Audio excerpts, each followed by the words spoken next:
العالمین والصلاة والسلام علی سید المرسلین اما بعد فاعوذ باللہ من الشیطان الرجیم بسم اللہ الرحمن الرحیم رب اشرح لی صدری ویسر لی امری واحلل عقدۃ من لسانی یفقہوا قولی۔ بارگاہ رسالت میں نہایت ادب کے ساتھ درود پاک اللہم صلی علی محمد وعلی آل محمد کما صلیت علی ابراہیم وعلی آل ابراہیم انک حمید مجید اللہم بارک علی محمد وعلی آل محمد کما بارکت علی ابراہیم وعلی آل ابراہیم انک حمید مجید۔ سورہ مائدہ کی آخری کچھ آیتوں کی ہم بات کر رہے تھے، اس میں کچھ اہم چیزیں تھیں جو کہ بتانا مقصود تھا، تو اس کی آخری آیتوں کی طرف ہم چلتے ہیں۔ سورہ مائدہ کی جو رینکنگ تھی کچھ، اس میں ہم چلیں گے سورہ مائدہ کی آیت نمبر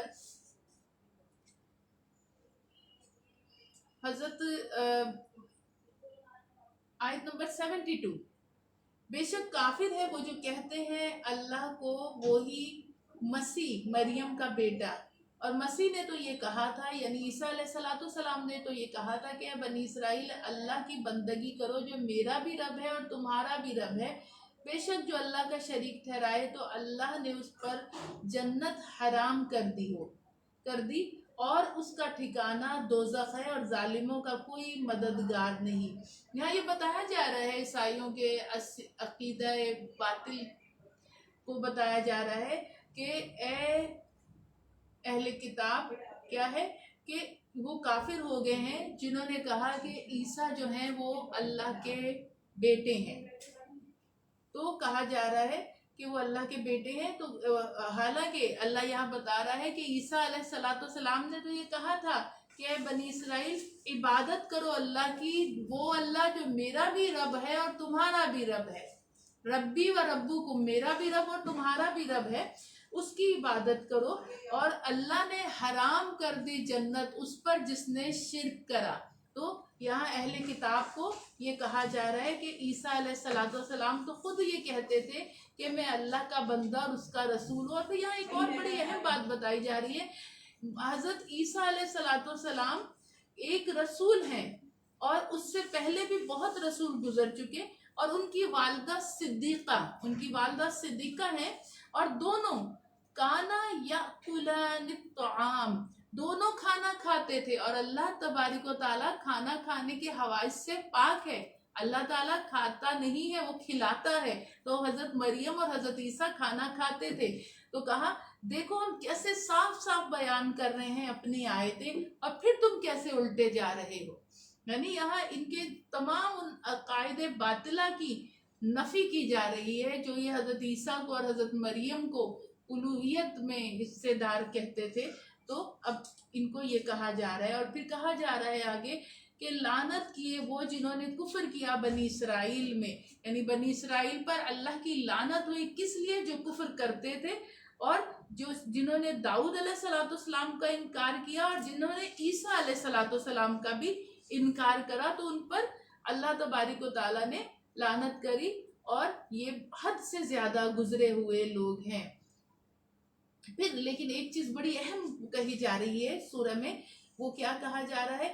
کہا جا رہا ہے کہ تم مسلمانوں کا سب سے بڑھ کر دشمن جو پاؤ گے یہودیوں کو، مسلمانوں کی دشمنی پر جو سب سے آگے ہوں گے تم دیکھو گے کہ وہ یہود ہیں، اور کیا ہے کہ اور مشرک بھی مسلمانوں کی دشمنی کو اس کی پر زیادہ ہوں گے، اور تم مسلمانوں کی دوستی میں اقربہم، کیا مسلمانوں کی دوستی میں قریب کون ہوگا سب سے زیادہ؟ ان کو پاؤ گے جو کہتے ہیں انا نصارا، کہ ہم نصرانی ہیں یا ہم عیسائی ہیں۔ تو کہا جا رہا ہے کہ اس لیے عیسائی کیوں ہوں گے اس طرح؟ اس لیے کہ ان میں عالم بھی ہیں اور ان میں درویش بھی ہیں، اور وہ لوگ لا یستکبرون، وہ لوگ غرور نہیں کرتے۔ عیسائیوں میں غرور نہیں، اور غرور و تکبر کس قوم میں زیادہ تھا؟ یہودیوں میں زیادہ تھا، بنی اسرائیل میں زیادہ تھا۔ اب یہاں عیسائیوں کی بات ہوئی تو 7ویں پارے کی ابتدائی آیت میں، پہلی آیت میں ان کا ایک خاص واقعے کی طرف اور خاص لوگوں کی طرف اشارہ ہو رہا ہے۔ وہ کیا اشارہ ہو رہا ہے؟ وَإِذَا سَمِعُوا مَا أُنزِلَ إِلَى الرُّسُلِ تَرَى کہا جا رہا ہے اور تم دیکھو گے جب وہ سنتے ہیں وہ جو رسول کی طرف اترا، یعنی تم ان لوگوں کو دیکھو گے جب وہ سنتے ہیں جو رسول کی طرف اترا، کہ ان کی آنکھوں کو دیکھو گے تو اس طرح ابل رہی ہیں جیسے بھرا ہوا مشکیزے سے پانی نکلتا ہے، اور ایسے ابلتی ہیں۔ کیوں؟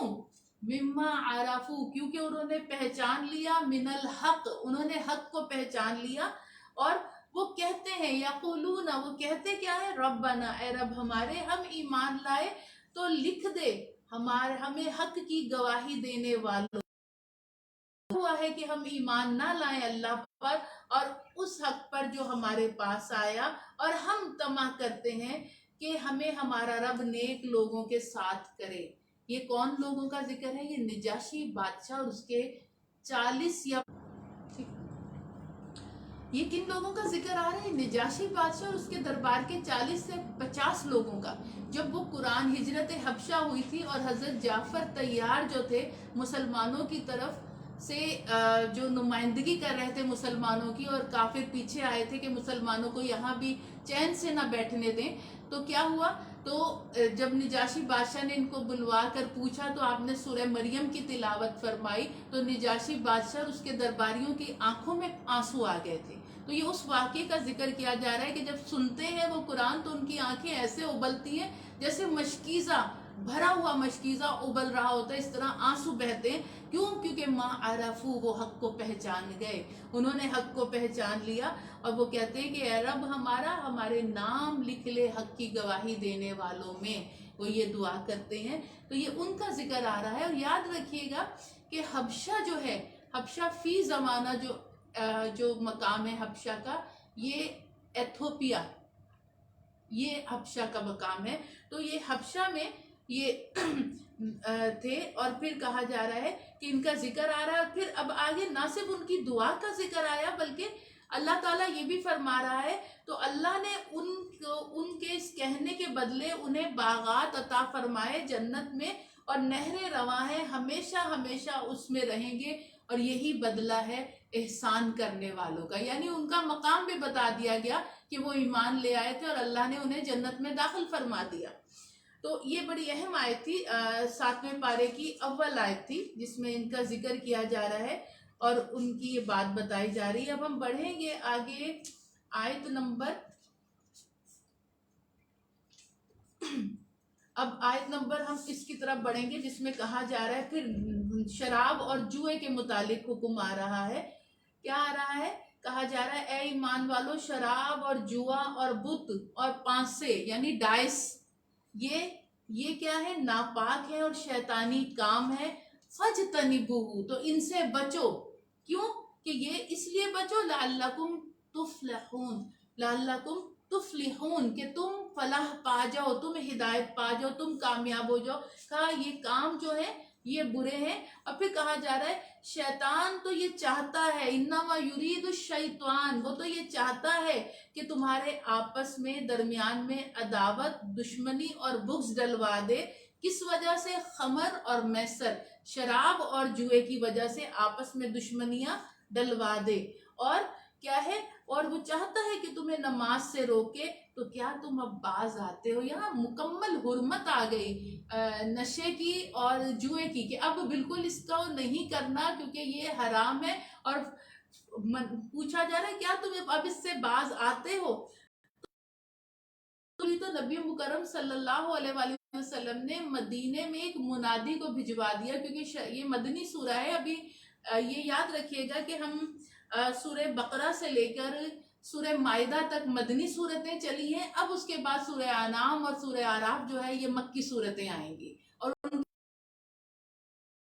کی شراب تیار کی ہوئی تھی، ان لوگوں نے مدینے میں شراب کے مٹکے توڑ دیے اور گرا دیے جام جو بھرے ہوئے تھے، اور اس طرح سب نے کہا کہ ہاں ہم باز آتے ہیں۔ اور یہ یاد رکھیے پیچھے جو حکم آیا تھا شراب کا اور جوئے کا، بتدریج نشے کی حالت میں نماز کے قریب نہ جاؤ، اور اب کہا جا رہا ہے تم باز آ جاؤ، یعنی اب اس کو تدبیر اور حکمت کے ساتھ بتدریج اس کو روکا گیا، اور پھر کہا اللہ کی اطاعت کرو اور اس کے رسول کی اطاعت کرو، اور کیا ہے آپس میں نیک رہو۔ کیوں نیکی کرو؟ نیک رہو کیونکہ اللہ محبت کرتا ہے نیکوکاروں سے۔ کیا اللہ محبت کرتا ہے نیک لوگوں سے، تو اللہ کی محبت پانی ہے تو نیکی کرو اور نیک بنے رہو۔ اب آگے جو حکم آ رہا ہے، آگے آیت نمبر 100، میں چاہوں گی کہ آپ اس کا نمبر نوٹ کر لیں، سورہ مائدہ کی آیت نمبر 100، یہ بڑی اہم آیت ہے، اور اس کا ترجمہ ہے آپ فرما دو کہ گندا اور ستھرا برابر نہیں، اگرچہ تجھے گندے کی کثرت بھائے، تو اللہ سے ڈرتے رہو اے عقل والو کہ تم فلاح پاؤ۔ یہ آیت اگر 21 مرتبہ سورہ مائدہ کی آیت نمبر 100 نوٹ کر لیں، 21 مرتبہ اول آخر درود شریف کے ساتھ کسی بھی بے ہدایت، نافرمان اور گناہوں میں ملوث انسان کے لیے پڑھ کر پانی پر دم کر کے یا اس کو تصور میں اس پر پھونک دی جائے تو اس کی وجہ سے وہ بے ہدایت جو ہے ہدایت پر آ جاتا ہے۔ اور اس کے ساتھ ایک تسبیح یا رشیدو کی بھی پڑھنی چاہیے۔ یا رشیدو کے متعلق علماء کرام فرماتے ہیں کہ یا رشیدو کی تسبیح کی یہ برکت ہے کہ اگر کوئی شراب کا بھی عادی شخص ہوگا تو اس کی شراب بھی چھٹ جائے گی اور وہ اس سے باز آ جائے گا۔ تو اس آیت کے ساتھ آیت نمبر سورہ مائدہ کی آیت نمبر 100 21 مرتبہ اور اس کے ساتھ یا رشیدو کی ایک تسبیح اگر پڑھ کر بے ہدایت، نافرمان اور گناہوں میں ملوث انسان پر دم کیا جائے یا پانی پر دم کر کے پلایا جائے یا اس کا تصور کر کے اس پہ پھونکا جائے تو اس کی برکات سے وہ بے ہدایت ہدایت پر اور راہ راست پر آ جائے گا انشاءاللہ۔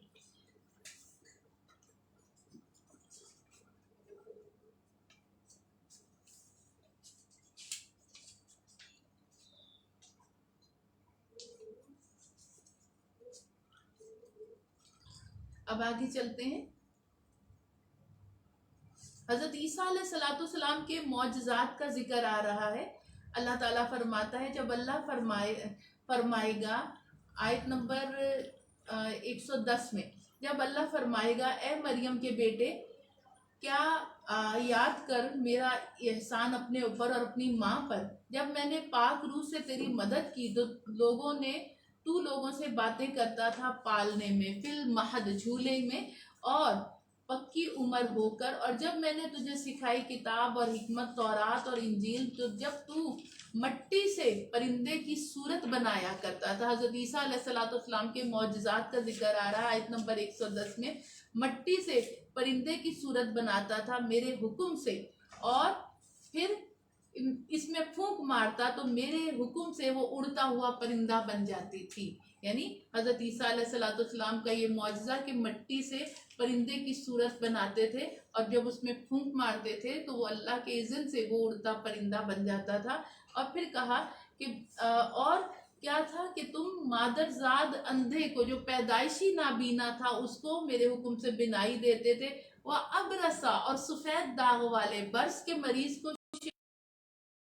میرے حکم سے، اور جب اس تخرج موتا، کیا جب تم مردوں کو زندہ کرتے تھے میرے حکم سے، یہ معجزات ہم نے عطا فرمائے تھے آپ کو۔ تو اللہ تعالیٰ ان معجزات کا ذکر کر رہا ہے اور کہا اس پر بنی اسرائیل یہ معجزات دیکھ کر کیا کہتے تھے سحر مبین، یہ بات ڈالی کہ مجھ پر اور میرے رسول پر ایمان لاؤ، تو وہ حواری مجھ پر اور میرے رسول پر ایمان لائے اور کہنے لگے، دعا کرنے لگے کہ یا اللہ تو ہم پر گواہ رہنا کہ ہم مسلمین ہیں، مسلمان ہیں۔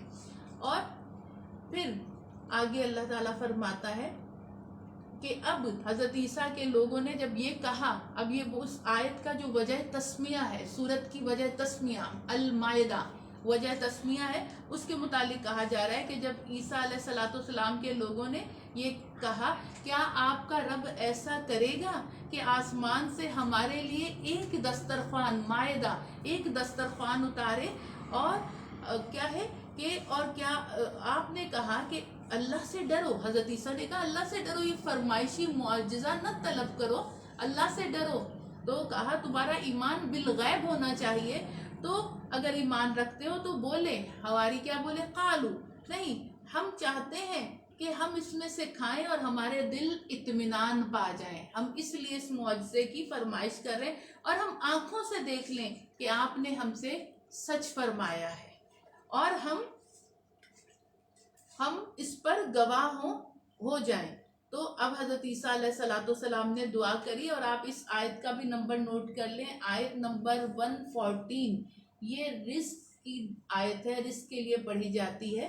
قال عیسی ابن مریم اللہم ربنا انزل علینا مائدۃ من السماء تکون لنا عیدا.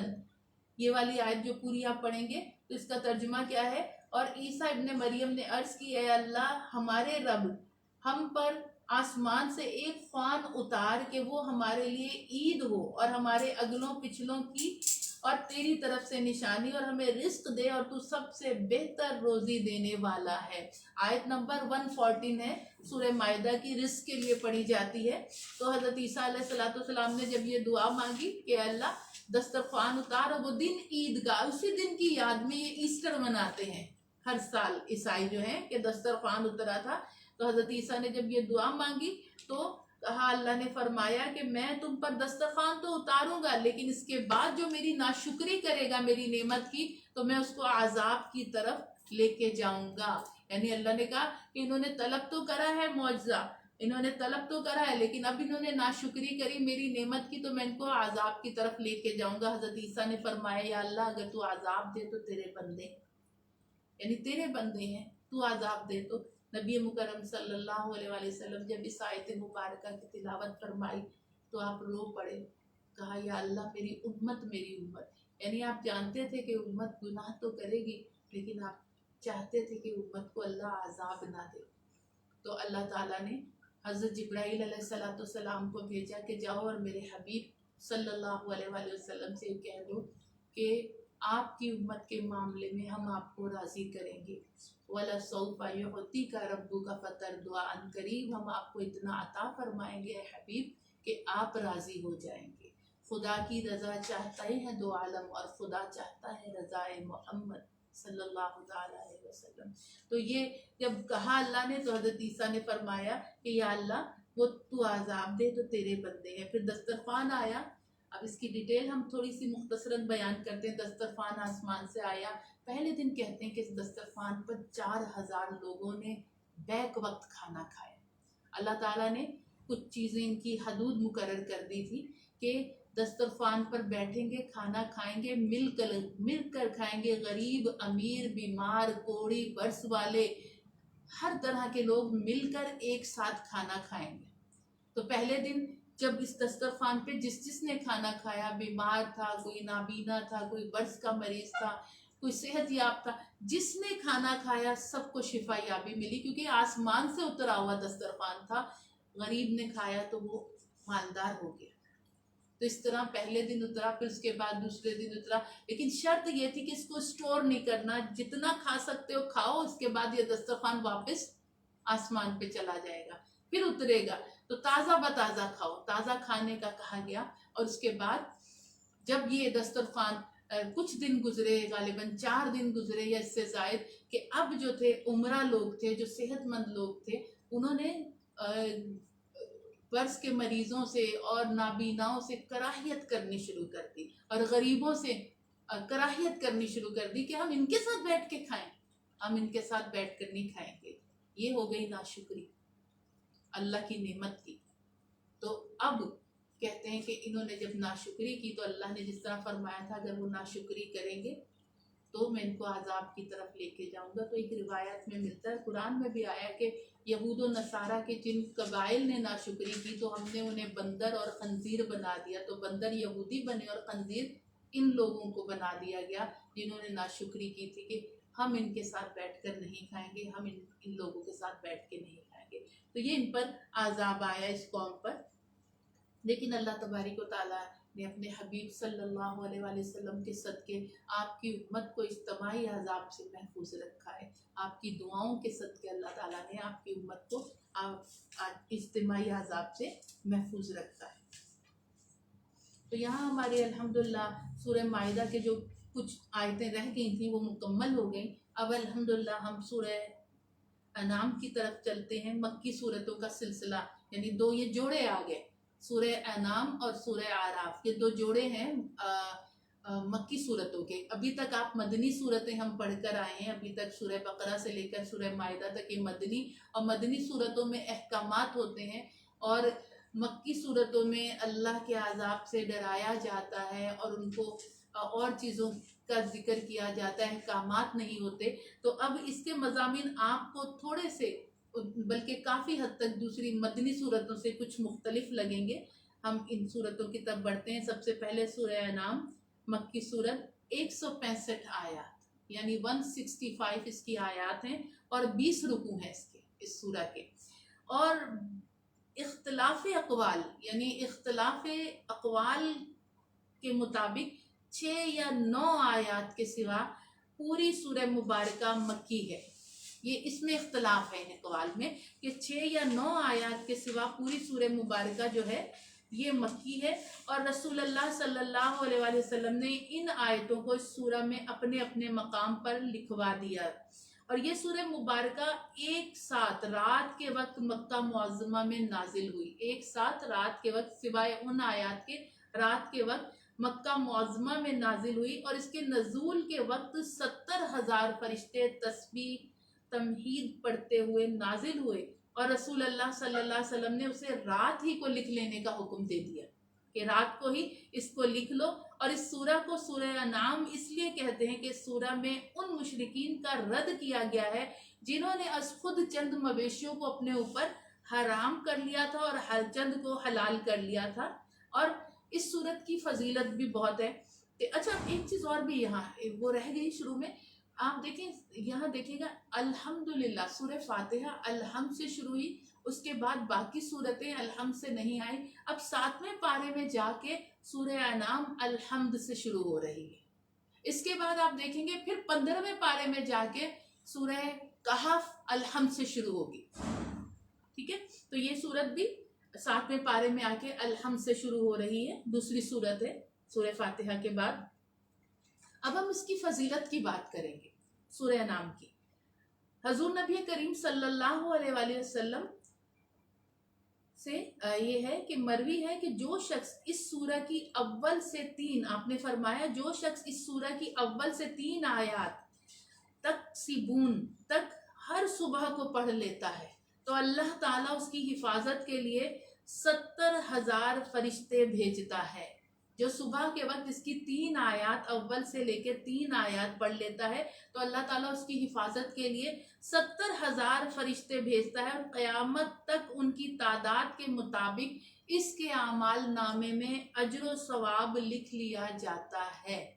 اور خصوصی طور پر ایک فرشتہ 7ویں آسمان سے نازل ہوتا ہے، اس کے ہاتھ میں ایک چابک ہوتا ہے، اور جب کوئی شیطان اس شخص کے قریب آتا ہے جو اس کی تلاوت کرتا ہے تو اسے مار بھگاتا ہے. پھر اس کے اور شیطان کے درمیان 70,000 پردے لٹکا دیے جاتے ہیں.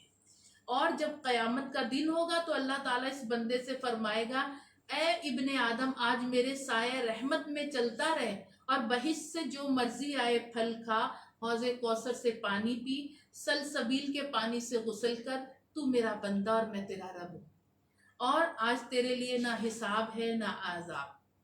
یعنی اس کی فضیلت یہ کہ جو ہر صبح کے وقت اس کی اول 3 آیتیں سورہ انعام کی پڑھ لے تو اس کے لیے اتنی فضیلتیں ہیں اس کی. اب الحمد سے سورت کا آغاز ہوا، اللہ کی حمد کے ساتھ آغاز ہو رہا ہے. اور مجوسیوں کا، مجوسی کون ہے؟ آتش پرست، آگ کی پوجا کرنے والے، پارسی مجوسیوں کا خیال تھا کہ اللہ صرف نور کا خالق ہے اور شیطان تاریکیوں کا پیدا کرنے والا ہے.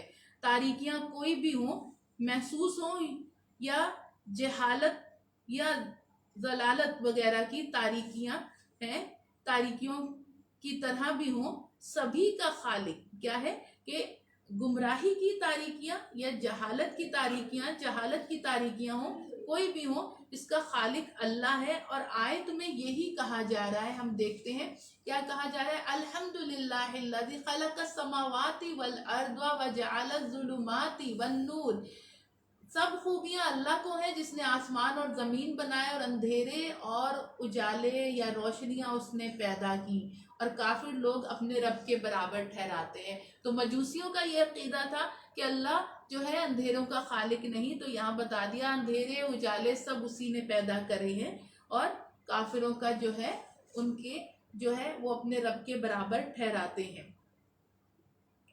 اب ہم اس کو دیکھتے ہیں، اس کی آیت نمبر 2، انسان کا جو بتایا جا رہا ہے کہ انسان کو اللہ تبارک و تعالیٰ ہے وہ ہے جس نے پیدا کیا تم کو مٹی سے۔ انسان کو کی تخلیق کا ذکر کس سے آ رہا ہے؟ مٹی سے آ رہا ہے، مٹی سے پیدا کیا۔ حدیث پاک میں آتا ہے جو تواضع کرتا ہے اللہ اسے رفیع القدر بنا دیتا ہے، یعنی کیا کہ اس کی قدر سب کے دلوں میں بڑھا دیتا ہے، بلند کر دیتا ہے۔ جو تواضع، جو انکساری کرتا ہے، تواضع کرتا ہے، تو اللہ تعالیٰ اس کی قدر سب کے دلوں میں بڑھا دیتا ہے۔ حضرت آدم کو مٹی سے پیدا کرنے میں شاید یہ راز ہو کہ مٹی میں تواضع اور انکساری ہے، اس لیے حضرت آدم کی تخلیق مٹی سے کی۔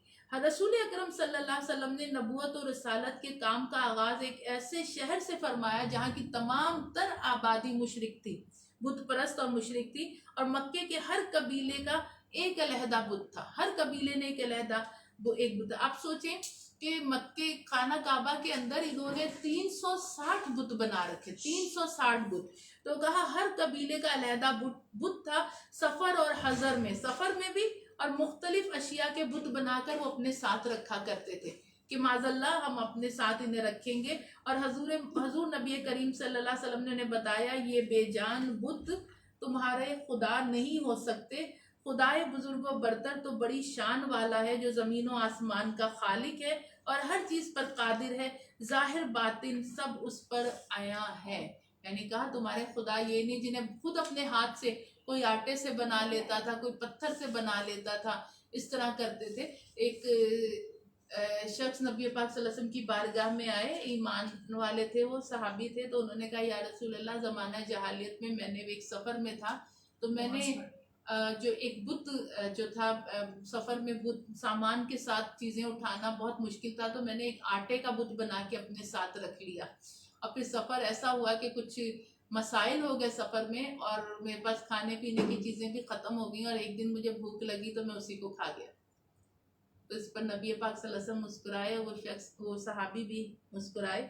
یعنی آپ ہر چیز سے اپنے ہاتھوں سے بت بنا کر رکھ لیتے تھے، تو کہا جا رہا ہے یہ بت تمہارے خدا نہیں ہو سکتے، کیونکہ یہ تو تم اپنے ہاتھوں سے بناتے ہو، تمہارا خدا تو وہ ہے جو تمہیں تمہاری تخلیق کرتا ہے، جو زمین و آسمان کا خالق ہے، اور ظاہر باطن سب اس پر آیا ہے۔ اکثر انسان ایک اعتقاد و عمل میں افراط و تفرید کا شکار رہے ہیں۔ کچھ لوگوں نے اپنا عقیدہ بنایا کہ اس کائنات کا کوئی خدا نہیں، دوسری قسم کے لوگ وہ ہیں جو توہم پرستی کی انتہا کو پہنچ گئے اور انہوں نے مخلوق کو اپنا معبود بنا لیا، جہاں کوئی بلند و بالا چیز دیکھی اسے خدا سمجھ بیٹھے، کسی اونچے پہاڑ پر نظر پڑی تو اپنی گردن جھکا لی، یعنی جس طاقتور چیز کو دیکھا اپنا خدا سمجھ بیٹھے۔ جس طرح ہم دیکھتے ہیں کہ بعض ملکوں میں جہاں بت پرستی ہے کیا ہوتا ہے، گائے کو خدا بنا لیا معاذ اللہ، اور ایسی چیزوں کو جسے دیکھا سانپ کی پرستش کرنی شروع کر دی، استغفر اللہ۔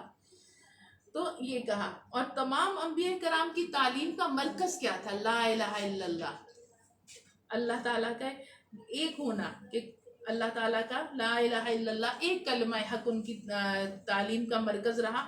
سورت مبارکہ میں توحید کے دلائل کسی پیچیدہ فلسفے یا غیر مانوس دلائل سے نہیں بیان کیے جا رہے، بلکہ نہایت عام فہم انداز میں بیان کیے گئے کہ تم ذرا دیکھو تو اللہ کی قدرت کی نشانیوں کو، یہ روشن چاند، یہ چمکدار سورج کس کی قدرت کے شاہکار ہو سکتے ہیں؟ یہ ان کو بنانے والا کوئی ہے۔ اور سطح زمین پر لہلہاتے سبزے، درخت، پودے، یہ سرسبز کھیت، رنگ برنگے پھول اور ان پر پھل، یہ کس کی قدرت کی گواہی دیتے ہیں؟ اور جواب صرف ایک ہی ہے، خدائے وحدہ لا شریک کی قدرت کا کرشمہ ہے۔ مشرکین مکہ کا رویہ قرآن اور صاحب قرآن کے ساتھ ہمیشہ غیر سنجیدہ رہتا تھا۔ توحید و رسالت اور قرآن کی صداقت کے دلائل کے سامنے ان سے کوئی معقول جواب نہیں بن پاتا تو وہ قرآنی دلائل کا جواب مذاق اور استہزاء کے ساتھ دیتے تھے. کبھی کہتے کہ قرآن ایک مرتب شدہ کتاب میں کیوں نازل نہیں ہوا، یعنی ان کے کہنے کا مقصد جس طرح دیگر کتابیں نازل ہوئی ایک ساتھ اتری، یک بارگی کے ساتھ اتری، اس طرح قرآن کریم ایک بار کیوں نہیں نازل ہوا، بتدریج کیوں نازل ہوا. تو یہ ان کا اعتراض ہوتا تھا. اور کبھی کہتے تھے کہ وہی لانے والا فرشتہ ہمیں کیوں نہیں دکھائی پڑتا، ہمیں کیوں نہیں دکھائی دیتا. اور قیامت کے متعلق بھی کہتے تھے یہ بھی بھلا کوئی ماننے کی چیز ہے کہ سب انسان مرنے کے بعد دوبارہ زندہ ہوں گے.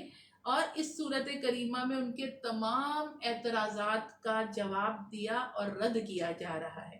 اور نبی کریم صلی اللہ علیہ وسلم کی رحمت بھری دعوت کا جواب کفار نے ہمیشہ ضد، ہٹ دھرمی اور اذیت رسانی کے ساتھ دیا. اور حضرت صلی اللہ علیہ وسلم کا دل رنجیدہ ہوتا تھا کہ میں انہیں نجات کی طرف بلاتا ہوں اور یہ لوگ ہیں کہ انکار کر کے جہنم کی طرف جاتے جا رہے ہیں. اور اللہ پاک نے آپ صلی اللہ علیہ وسلم کو تسلی دی، کہا ہے محبوب رنجیدہ خاطر نہ ہو، آپ سے پہلے بھی انبیاء کو ستایا گیا اور ان کے ساتھ بھی توہین آمیز سلوک کیا گیا، انہیں قتل کیا گیا. حق و باطل کی یہ کشمکش ہمیشہ جاری رہے گی. اللہ تعالیٰ آپ کو اجر و انعام سے نوازتا رہے گا اور صبر و استقامت پر نعمت الہی آپ کے شامل حال رہے گی. اور یہ فرمایا جا رہا ہے کہ اور نہ نکالو ان کو. یہ ایک بڑی اہم آیت تھی کہ اللہ تبارک آیت نمبر 52. اس آیت میں کیا ہوا کہ حضور پاک صلی اللہ علیہ وآلہ وسلم چند صحابہ کرام کے ساتھ بیٹھے تھے جو مطلب غریب اور فقیر تھے، یعنی وہ غریب تھے اور ان کے لباس پیون زدہ تھے، ان کے ساتھ بیٹھے تھے. اب ان میں کیا تھا، ان صحابہ کرام میں کون کون تھے؟ ابن مسعود، بلال، مقداد، عمار، صہیب اور ان جیسے اور بھی غریب صحابہ کرام اس محفل میں تھے. تو قریش نے یہ شرط رکھی کہ ان کو اپنے پاس سے اٹھائیں، ان کے ساتھ ان کی موجودگی میں آپ کے پاس بیٹھتے ہوئے ہمیں آر محسوس ہوتی ہے، ہمیں شرم آتی ہے. اللہ تعالیٰ نے ان مومنین کی شان میں یہ آیت نازل فرمائی، آیت نمبر 52، کہ ان کو اپنے پاس سے دور نہ کیجیے، یہ تو حق کی گواہی دینے والے ہیں. اور حضور نبی کریم صلی اللہ علیہ وسلم نے ان کو گلے سے لگایا اور کہا کہ خدا کی قسم میں ان کو اپنے سے دور نہیں کروں گا، اور تمہیں جو پوچھنا ہے، جو بتانا ہے، ان کی موجودگی میں ہی بتاؤ. اس آیت کے بعد پھر ایک اور آیت جو ہے 74 آیت میں حضرت ابراہیم علیہ السلام کا واقعہ بیان کیا جا رہا ہے کہ اپنے چچا آزر سے گفتگو جو کر رہے ہیں اور ان کو بت پرستی سے منع کر رہے ہیں. آزر جو ہے حضرت ابراہیم علیہ السلام کا چچا تھا، تو آپ سے گفتگو بتائی جا رہی کہ بت پرستی سے منع کر رہے ہیں حضرت ابراہیم علیہ السلام اپنے چچا کو. یہاں تھوڑا سا ذکر حدیث کی روشنی میں ہم حضرت ابراہیم علیہ السلام کے بچپن کا کرتے ہیں. آپ کے والد کا نام طارق تھا اور آپ کی والدہ کا نام مصلح تھا، اور آپ بہت دبلی پتلی سی لڑکی آپ تھیں، اور آپ کی شادی آپ کے والد سے جب ہوئی. اب یہ وہ دور تھا کہ نمرود کو کسی نے بتایا یا نجومیوں نے بتایا کہ عنقریب اس قوم میں ایک ایسا بچہ پیدا ہوگا جو تجھے تباہ اور برباد اور ہلاک کر دے گا، ہلاکت میں پڑے گا تو. تو نمرود نے اب یہ کہا، یہ فرعون سے بھی زیادہ بے وقوف نکلا. اس نے یہ کہا کہ، اور ساتھ میں یہ بھی بتا دیا نجومیوں نے کہ وہ بچہ ابھی تک اپنے باپ کے صلب میں ہے، ابھی تک اپنے ماں کے بطن میں نہیں آیا. نمرود نے یہ پابندی لگا دی کہ آج کے بعد کوئی شخص اپنی بیوی کے پاس نہیں جائے گا.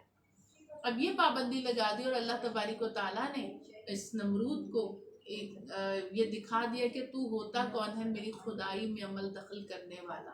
حضرت ابراہیم علیہ السلام اپنی والدہ کے بطن میں تشریف لے آئے، اور پھر آپ کی والدہ دبلی پتلی تھی تو ان کا حمل کا اتنا پتہ نہیں چلتا تھا. اور پھر جب درد ذہ ہوا تو آپ کی والدہ کو حضرت ابراہیم کے نانا نے گھر میں ایک تہ خانہ یعنی بیسمنٹ بنا کے دیا تھا، جس میں آپ چلی گئی اور وہاں حضرت ابراہیم علیہ السلام کی ولادت ہوئی. روایات میں آتا ہے کہ حضرت ابراہیم علیہ السلام کی گروتھ جو تھی عام بچوں سے ہٹ کر تھی، یعنی آپ 1 ماہ کی عمر میں 1 سال کے بچے لگتے تھے. اور جب بھی آپ کی والدہ شام کے وقت، کیونکہ ایک وہ تھا کہ